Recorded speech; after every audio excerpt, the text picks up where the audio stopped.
You see this game between Chelsea and Bayern Munich.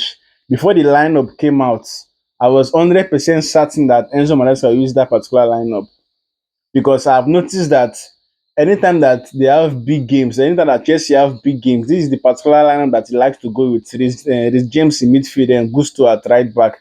Even against Paris and Germain, the same thing that they use. So he's coming to show that this is his own setup. If he wants to make Chelsea a bit more difficult to beat, the James plays in midfield and Gusto plays at right back. Then he now shifts Palmer wide. Then Enzo Maresca now play as that number 10. But sometimes you have to give the opponent something to worry about, to not always worry about what they will throw at you. I know that um, James in midfield is going to bring a bit more defensive solidness compared to when he play Caicedo and what do they call him, Enzo. But sometimes give them. You have Estovian that is fit. Play Estovian, play Neto, then play Kopama at the 10, then play Joao Pedro and the number 9. They are giving Bayern a lot to worry about. Not you always have to worrying about your opponents. Anytime they are playing big games, they are worrying about if they come at me, how will I sustain?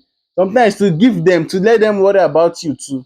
So I felt like he shouldn't have gone with Reece James in midfield. Reece James as a right back would have taken care of Diaz more than Gusto because Gusto defensively he's not as good as Reece James, and James is fit, so it doesn't make sense that you have a fit James there, but you don't have James at right back when you have a player like Diaz attacking because Gusto was responsible for one of the goals. Then he caused one of the goals today.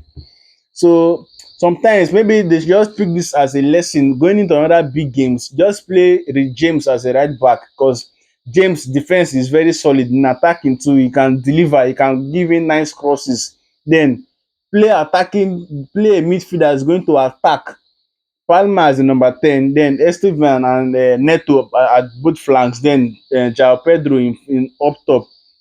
That for me is a much more threatening team compared to the one that came up today. But overall, it was a very impressive performance from Bayern Munich and Chelsea. I know the scoreline is just 3-1, but it could have been more. The keeper today, this very one thing about this Chelsea keeper is anytime that he performs, he does not get credit, but it's only when he does mistake that they like to call him out. So I feel like he was responsible for why the game ended only 3-1. It could have been more easily, but this should be like a lesson for Enzo Maresca going into the next big game against Mayu.